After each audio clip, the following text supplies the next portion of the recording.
सुंदर वन के जंगल में चंपा कौवी अपनी बहू टुनटुनी के साथ रहती थी। टुनटुनी का पति सुंदर कौवा खेती करके अपने परिवार का पेट पालता था। एक दिन बहुत तेज बारिश हो रही थी। उस समय सुंदर अपने खेत में काम कर रहा था।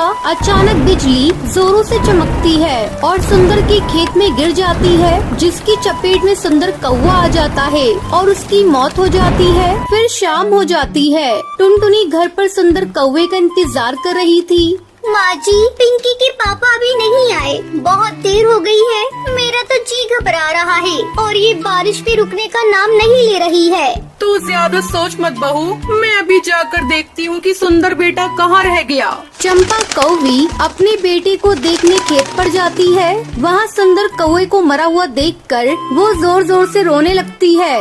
हे भगवान, ये तूने क्या कर दिया। एक ही तो घर में कमाने वाला था, तूने उसे भी अपने पास बुला लिया। अब मेरी बहू और पोती का कौन पेट पालेगा।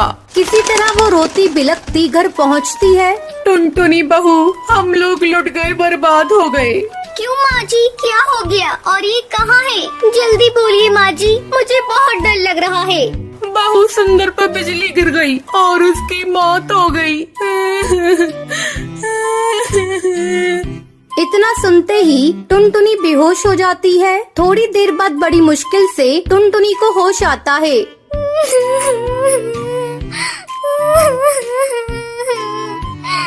माँ जी, ये सब क्या हो गया? अब हमारा क्या होगा? एक वही तो थे हमारे घर में कमाने वाले, अब नन्ही सी बेटी का कौन ध्यान रखेगा?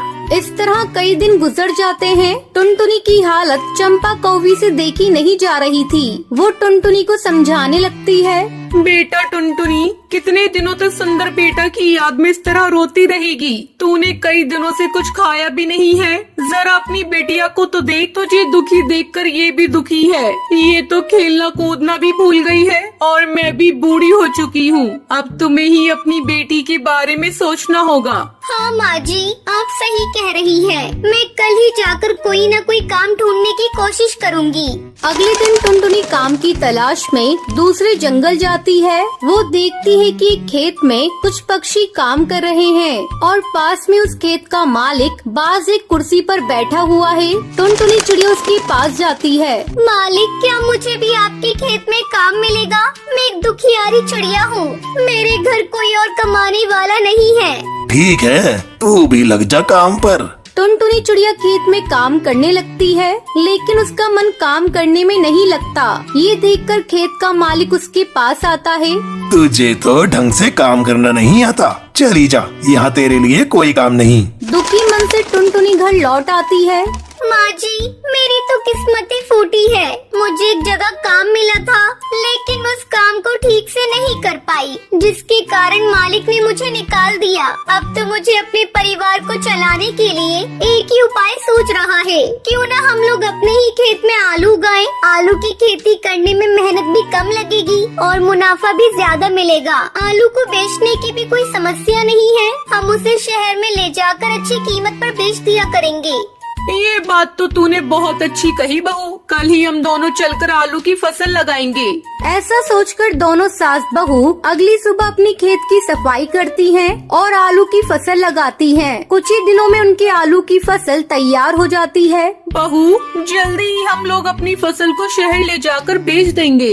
2 दिन बाद टुनटुनी और उसकी सास अपनी फसल को शहर ले जाती हैं और उसे अच्छी कीमत पर बेच देती हैं। सेठ जी, ये ऑर्गेनिक आलू है, इसमें कोई केमिकल का प्रयोग नहीं हुआ है। ऑर्गेनिक आलू लाओ लाओ, मुँह मांगी कीमत ले जाओ। नोटों की गड्डी देखकर दोनों बहुत खुश होती हैं। फिर खुशी खुशी अपने घर लौटती हैं। बेटा ये ले, मैं तेरे लिए शहर से गुब्बारे लेकर आई हूँ। गुब्बारे देखकर पिंकी खुश हो जाती है और उससे खेलने लगती है। देखा बहू, तुझे खुश देखकर आज पिंकी भी खुश है। अब तो इसके साथ बैठकर खेल, मैं सबके लिए भोजन बनाती हूँ। चंपा भोजन बनाने चली जाती है। इस तरह पूरा परिवार हंसी खुशी के साथ रहने लगता है।